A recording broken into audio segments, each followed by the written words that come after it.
તો જો કનુભાઈ દેસાઈ માફી નહીં માગે તો કોંગ્રેસ રસ્તા પર ઉતરશે। કોળી સમાજ વિશે કનુભાઈ દેસાઈએ કરેલી વિવાદિત ટિપ્પણી બાદ કોંગ્રેસ આકરા પાણીએ છે। વલસાડ જિલ્લા કોંગ્રેસ પ્રમુખ શૈલેષ પટેલે કનુ દેસાઈ પર પ્રહારો કર્યા હતા। શૈલેષ પટેલે કહ્યું કે મંત્રી થઈને કનુભાઈને આવા નિવેદન શોભા નથી આપતા।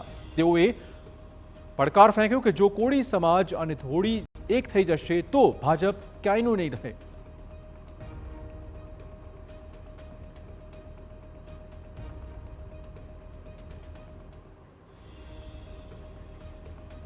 તો થોડા દિવસ પહેલા જ નાણામંત્રી કનુભાઈ દેસાઈએ ચૂંટણી પ્રચાર દરમિયાન કોળી સમાજ મુદ્દે આપ્યું હતું વિવાદિત નિવેદન। શું કહ્યું હતું તેમણે, આવો સાંભળો। અહીંયા તો પહેલેથી જ્યારે ઉત્તમભાઈનું રાજ હતું ત્યારથી કહેવાતું કે કોરિયા કૂટાય, કોરિયા એટલે કોળીને, કોળી કૂટાય ને ઢોળિયા ચૂંટાય। મેં ધવલભાઈને એમ જ કીધું છે।